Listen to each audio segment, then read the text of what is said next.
For the second half of the non-weight bearing manual techniques, we're going to talk about mid-stance to toe off.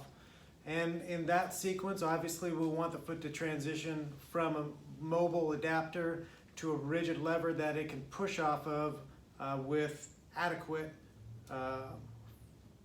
great toe extension. So in order for that to occur, again, the foot will start to move into an inverted position. It doesn't actually have to come all the way into inversion, it just has to go in the direction of inversion.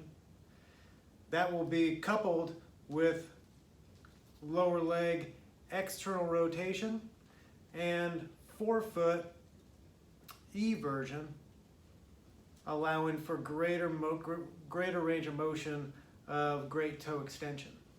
So again, I'm going to have Manny come over and we're going to work through these mobilizations in the same non-weight bearing position. The first one is going to be distraction and inversion. So again, I'll use my lower hand in order to get some distraction and inversion. I can use both hands if I want to as well, whatever feels most comfortable for you to do. Okay. Then we'll next couple the inversion motion of the calcaneus with external rotation of the lower leg. Okay. And again, you should see that kinetic chain movement travel all the way up the leg as it would in the gait cycle. Okay. Next, we have calcaneal inversion with forefoot eversion, which will allow the great toe to have its pressure into the ground in order to push off.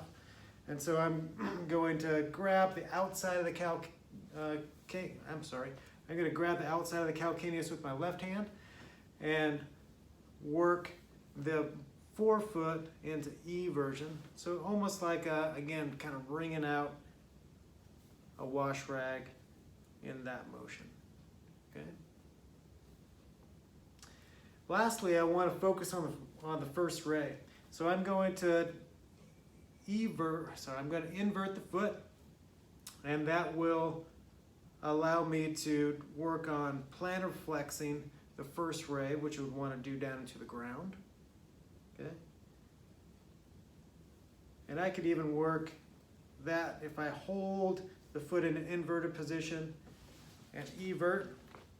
Now I can work the great toe in order to get flexion and extension, as well as with some distraction. I like to provide some inversion and eversion of the great toe, and even some abduction and adduction in order to see if we could regain any mobility that may have been lost due to poor biomechanics or a toe that might be a little bit worn out. Thanks.